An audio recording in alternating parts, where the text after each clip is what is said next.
শুভ সন্ধ্যা বন্ধুগণ, আর welcome to job destination. তো বলো আজকে তোমরা কি পড়বে, বলো, তোমরাই বলো বলো। স্যার যেটুকু বাকি ছিল ওটা করে দিন। কতটা পড়ানো হয়েছিল লাস্ট, পিন্টু? ভারত ছাড়ো আন্দোলন কি হয়ে গিয়েছিল তো? বলছি ভারত। হ্যাঁ স্যার, ভারত ঝাঁসির ছাড়ো রানী তো আন্দোলনটা। কম জানতো ঝাঁসি রানী? স্যার। স্যার আপনি পত্রিকাগুলো পড়াচ্ছিলেন, হ্যাঁ প্রিয়াঙ্কা বলো। স্যার আন্দোলনগুলো ছিল, না না না না সেই না, লাস্ট আন্দোলনগুলো। যেটা পড়েছিলাম ভারত ছাড়ো আন্দোলনটা কি হয়েছিল, ইন্ডিভিজুয়াল সত্যাগ্রহ, ভারত ছাড়ো আন্দোলন। না স্যার, ব্যক্তিগত সত্যাগ্রহটা হয়নি। ব্যক্তিগত সত্যাগ্রহ হয়নি, তাহলে ভারত ছাড়ো হয়নি, তাহলে আজকে ভারত ছাড়ো দিয়ে শুরু করো ইদ্রিস। আচ্ছা, হরিপুরা ভারত ছাড়ো কিন্তু একটু পার্ট হয়েছে স্যার, নেতাজি হরিপুরা সুভাষচন্দ্র বোসের একটু পার্ট হয়েছে। হরিপুরা অধিবেশন, ত্রিপুরী অধিবেশন বলা হয়েছিল, স্যার বলা হয়েছে না? হ্যাঁ স্যার। হুম।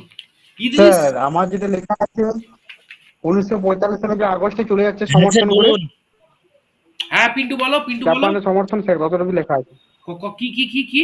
বলি 1945 সালে যে 15 আগস্ট জাপানে যাচ্ছে, জাপানের সমর্থন করছে, যে মারা যাচ্ছে ওই হ্যাঁ হ্যাঁ। সুভাষচন্দ্র রহস্যজনক ভাবে, অতটা অব্দি লেখানো আছে। আর তার আগে এটা বলেছিলাম ভারত ছাড়ো আন্দোলন বলা হয়েছিল, তার আগে দেখো তো।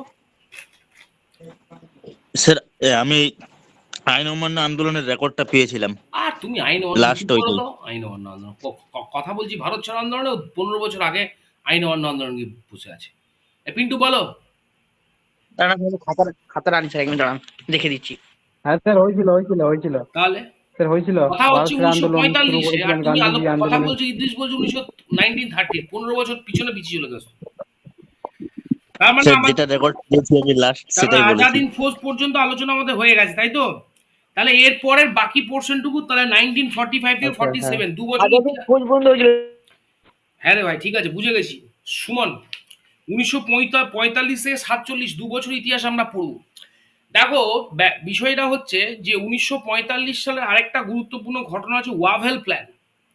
এই ওয়াভেল প্ল্যানকে লর্ড ওয়াভেল, তিনি সেই সময় ছিলেন ভারতের গভর্নর জেনারেল বা ভাইসরয় বলতে পারো, লর্ড ওয়াভেল।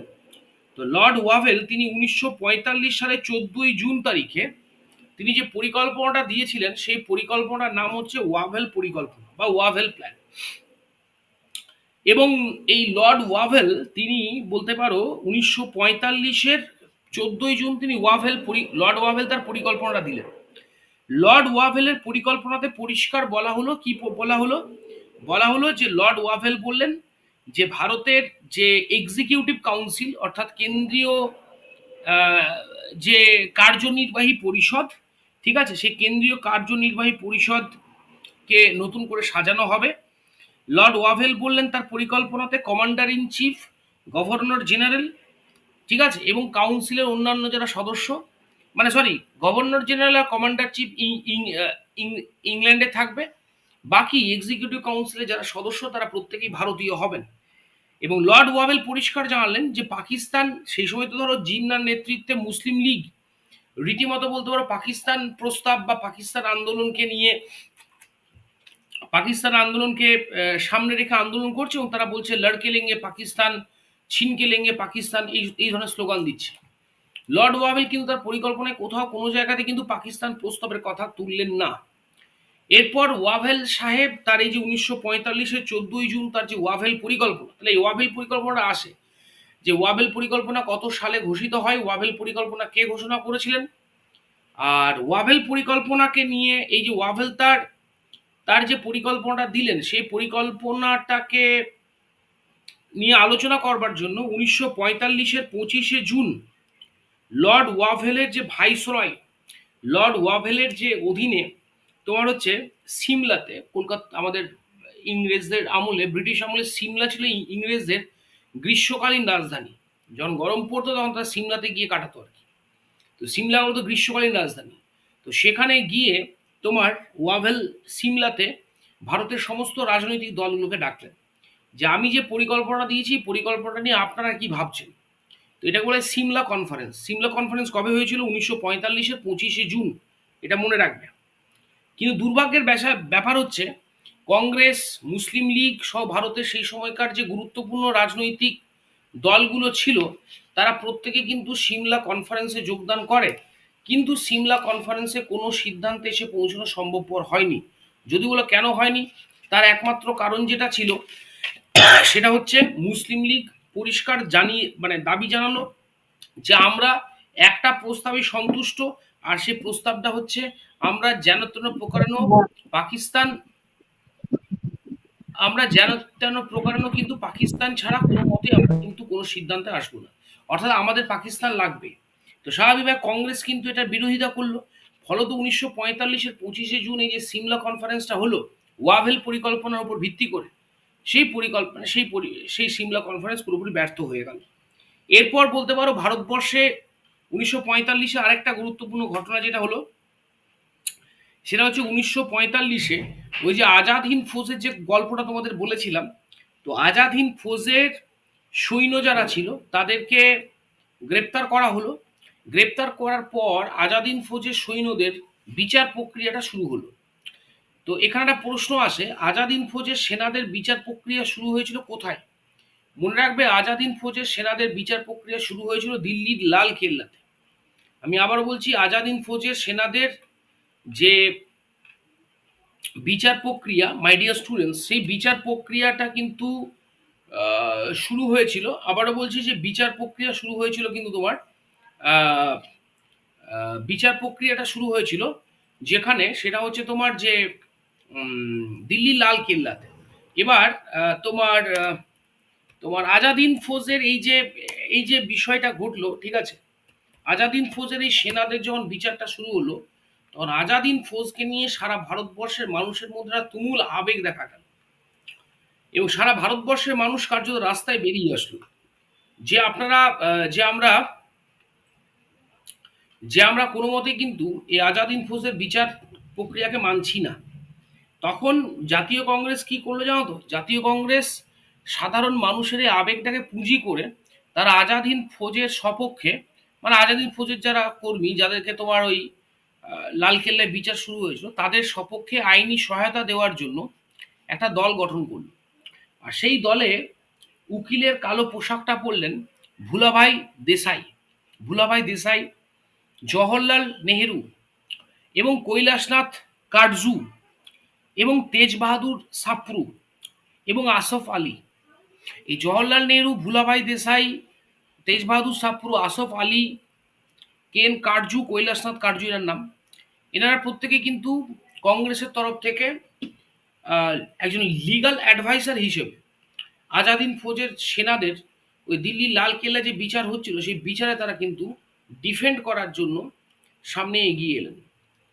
তো এই কয়েকটা জিনিস মনে রাখবে যে আজাদ হিন্দ ফৌজের যে বিচার প্রক্রিয়া, সেখানে নিচের কোন কংগ্রেস নেতা অংশ নিয়েছিলেন, তার নাম ভুলাভাই দেশাই, জওহরলাল নেহেরু, তেজ বাহাদুর সাপ্রু, কৈলাসনাথ কাটজু। এই নামগুলো তোমরা একটু কাইন্ডলি মনে রাখবে। এরপর 1945 সাল নাগাদ বলতে পারো সাধারণ নির্বাচন বা জেনারেল ইলেকশন সংগঠিত হলো 1945 সাল নাগাদ, এবং সেই জেনারেল ইলেকশন হলো ভারতে, এবং সেই ইলেকশনে আমরা দেখলাম কংগ্রেস সিঙ্গেল লার্জেস্ট পার্টি হিসেবে, কংগ্রেস বলতে পারো সিঙ্গেল লার্জেস্ট পার্টি, মানে কংগ্রেস সবচেয়ে বৃহত্তম রাজনৈতিক দল হিসেবে উঠে আসলো, যেখানে কংগ্রেস টোটাল 91.3% ভোট পেয়েছিল কংগ্রেস, বুঝতে পেরেছো তো? এবং 102টো আসন ছিল কেন্দ্রীয় আইনসভায়, তার মধ্যে কংগ্রেস পেয়েছিল 57টা আসন, ঠিক আছে? মানে কংগ্রেস মারাত্মক ভালো কিন্তু রেজাল্ট করল। যদিও অল ইন্ডিয়া মুসলিম লীগ, যারা সেই সময় থেকে ক্রমাগত পাকিস্তানের দাবিটা তুলে আসছিল, অল ইন্ডিয়া মুসলিম লীগও কিন্তু বলতে পারো কেন্দ্রীয় আইনসভায় যে মুসলিম সিটগুলো ছিল সেখানে তারা কিন্তু ভালো রেজাল্ট করলো। কেন্দ্রীয় আইনসভায় তারা 30টা মুসলিম সিট জয়লাভ করেছিল, আর প্রদেশগুলোতে 509টা টোটাল মুসলিম সিট ছিল, তার মধ্যে 443টাই তারা কিন্তু জয়লাভ করে। মানে একটা বিষয় পরিষ্কার বুঝতেই পারছো যে এটা ছিল কিন্তু রীতিমতো একটা মানে কংগ্রেসের কাছে একটা বড় ভিক্টরি, সিগনিফিকেন্ট ভিক্টরি। এরপর আরেকটা গুরুত্বপূর্ণ ঘটনার কথা তোমরা মনে রাখবে, 1946 সালে 24শে মার্চ মাই ডিয়ার স্টুডেন্টস, 1946 সালে 24শে মার্চ ভারতবর্ষে যে আরেকটা গুরুত্বপূর্ণ ঘটনা ঘটলো, ক্যাবিনেট মিশন। আমি আবারও বলছি ক্যাবিনেট মিশন। এই ক্যাবিনেট মিশন 1946 সালের 24শে মার্চ কিন্তু ভারতবর্ষে আসলো। আবারও বলছি 1946 সালের 24শে মার্চ ক্যাবিনেট মিশন বলতে পারো ভারতবর্ষে আসলো। এই ক্যাবিনেট মিশন এসেছিল, এই তার প্রধান উদ্দেশ্য যেটা ছিল সেটা হচ্ছে ভারতবর্ষে স্বাধীনভাবে কিভাবে ক্ষমতার হস্তান্তর করা যায়। তো ক্যাবিনেট মিশনের যারা সদস্য ছিলেন তাদের মধ্যে একজনের নাম হচ্ছে পেথিক লরেন্স। এই পেথিক লরেন্স তিনি ছিলেন ভারত সচিব, মনে রাখবে, লর্ড পেথিক লরেন্স তিনি ছিলেন ভারত সচিব। স্ট্যাফোর্ড ক্রিপস তিনি আরেকজন সদস্য ছিলেন এই ক্যাবিনেট মিশনের। স্ট্যাফোর্ড ক্রিপস ছিলেন বোর্ড অফ ট্রেডের প্রেসিডেন্ট। এবং আরেকজন ছিলেন সদস্য, তার নাম ছিল এভি আলেকজান্ডার। এভি আলেকজান্ডার ছিলেন কিন্তু নৌসেনা প্রধান। ঠিক আছে, এটা ঘটনা। এবং ক্যাবিনেট মিশনের প্রধান উদ্দেশ্যই যেটা ছিল যে ভারতে শান্তিপূর্ণভাবে কিভাবে ক্ষমতা হস্তান্তর করা যায় এই ব্যাপারটাকে কিন্তু দেখা। ঠিক আছে, তো যাই হোক না কেন, ক্যাবিনেট মিশন যখন ভারতবর্ষে এলো, তারা বলতে পারো 1946-এ 24শে মার্চ এলো। তারা সেই সময়কার ভারতবর্ষের সমস্ত গুরুত্বপূর্ণ রাজনৈতিক দলগুলোর সাথে তারা বৈঠক করলো যে কিভাবে ভারতে ইংরেজরা শান্তিপূর্ণভাবে ক্ষমতা হস্তান্তর করতে পারে। শেষ পর্যন্ত 1946 সালের 16ই মে 16ই মে ক্যাবিনেট মিশন তাদের প্রস্তাবটা পাশ করলো। অল ইন্ডিয়া মুসলিম লীগ, জাতীয় কংগ্রেস সবার সাথে আলোচনা করার পর তারা তাদের প্রস্তাবটা পাশ করলো। সেটা হচ্ছে 1946-এর 16ই মে তারিখে। মাই ডিয়ার স্টুডেন্টস, এই পরিকল্পনাটাতে, এই প্রস্তাবটাতে তারা যেটা বললো সেটা হচ্ছে কি, যে তারা বললো যে পাকিস্তান বলে যে প্রস্তাবটা দেওয়া হচ্ছে, এই যে মুসলিম লীগ বারবার করে বলছে পাকিস্তান নামক একটা আলাদা দেশ চাই, তারা এই প্রস্তাবটাকে পুরোপুরি মানে বাতিল করে দিল পাকিস্তান প্রস্তাবকে। তারা বলল ভারতবর্ষের স্বাধীনতার বা ক্ষমতা হস্তান্তর কোনো স্বল্প দিনের প্রক্রিয়া নয়, এটা দীর্ঘমেয়াদী প্রক্রিয়া।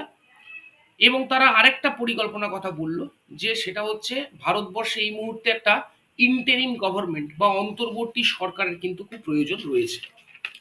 মাই ডিয়ার স্টুডেন্টস, এরপর যে ঘটনাটা ঘটলো সেটা হচ্ছে 1946 সালের 16ই আগস্ট বলতে পারো ভারতবর্ষের ইতিহাসে বা বাংলার ইতিহাসে একটা কলঙ্কজনক অধ্যায়। কারণ মুসলিম লীগ যারা এতদিন ধরে পাকিস্তান আন্দোলন বা পাকিস্তান প্রস্তাবকে সামনে রেখে আন্দোলনটা করছিল, যখন তারা শুনলো যে এই আমাদের ক্যাবিনেট মিশন যারা 1946-এর 16ই মে তারিখ তাদের পরিকল্পনাতে পরিষ্কার জানিয়ে দিয়েছে যে পাকিস্তান প্রস্তাবকে তারা রাখছে না, পাকিস্তান প্রস্তাবকে রিজেক্ট করে দিয়েছে, মুসলিম লীগ বুঝতে পারলো যে তারা রাজনৈতিক দিক থেকে অনেকখানি পিছিয়ে পড়লো। তো তখন মুসলিম লীগ কিন্তু সরাসরি 1946-এর 16ই আগস্ট তারিখে তারা একটা স্লোগান দিল। সেই স্লোগানটা ছিল যে লেকার রেহেঙ্গে পাকিস্তান, এবং আবার বলছি স্লোগানটা ছিল লেকার রেহেঙ্গে পাকিস্তান, লড়কে রেহেঙ্গে পাকিস্তান। তো লেকার রেহেঙ্গে পাকিস্তান এবং লড়কে লেঙ্গে পাকিস্তান, এটা মুসলিম লীগের স্লোগান ছিল।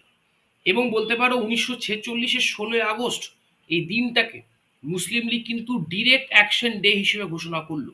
বাংলায় আমরা বলতে পারি প্রত্যক্ষ সংগ্রাম দিবস। আর এই ডিরেক্ট অ্যাকশন ডের সবচেয়ে ভয়াবহ পরিণতি যেটা ছিল সেটা ছিল দ্য গ্রেট ক্যালকাটা কিলিং, কলকাতায় কুখ্যাত হত্যাকাণ্ড। হিন্দু মুসলিমের মধ্যে দাঙ্গা তৈরি হলো, 300-রও বেশি মানুষ এই দাঙ্গায় শুধু বাংলাতে 4000-এরও বেশি মানুষ কিন্তু দাঙ্গায় প্রাণ হারিয়েছিলেন। পুরো ভারতে যদি সংখ্যাটা বলো, সংখ্যাটা কিন্তু সব মিলিয়ে 7000-ও ছাড়িয়ে যাবে। তো এই ভয়ঙ্কর দাঙ্গার প্রেক্ষিতে শেষ পর্যন্ত ভারতের লাস্ট গভর্নর জেনারেল হয়ে যিনি এলেন, অর্থাৎ আমাদের লর্ড মাউন্টব্যাটেন সাহেব, তিনি শেষ পর্যন্ত ভারতবর্ষের, ইনি হচ্ছেন ব্রিটিশ ভারতবর্ষের শেষ গভর্নর জেনারেল। ইনি 1947-এর 3রা জুন তারিখে তারা পরিকল্পনা দিলেন, যে পরিকল্পনার নাম হচ্ছে 3rd জুন প্ল্যান, বা এটাকে আমরা মাউন্টব্যাটেন প্ল্যানও কিন্তু বলতে পারি। এবং এই পরিকল্পনা অনুযায়ী ঠিক হলো যে ভারত অবিভক্ত ভারতবর্ষ ভেঙে দুটো দেশ তৈরি হবে, একটা আলাদা দেশ তার নাম পাকিস্তান, যার স্বাধীনতা দিবস ঘোষণা করা হলো 1947-এর 14ই আগস্ট। এবং আরেকটা দেশ তৈরি হবে যেটার নাম হলো তোমার হচ্ছে ভারত। 1947-এর 15ই আগস্ট গভীর রাতে আমরা দেখলাম শেষ পর্যন্ত ভারতবর্ষ স্বাধীনতা পেল। তবে হ্যাঁ, স্বাধীনতা পেলেও মাই ডিয়ার স্টুডেন্ট, সে স্বাধীনতা ছিল কিন্তু দ্বিখণ্ডিত স্বাধীনতা।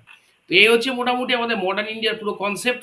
পুরোটাই তোমাদের মডার্ন ইন্ডিয়া স্যার করালাম। দাঁড়াও অবনীশ, তো এরপর তোমরা বলো তোমাদের মোটামুটি এবারে নেক্সট সেশনটা আমি কি আবার প্রাচীন থেকে শুরু করব? অবনীশ বলো।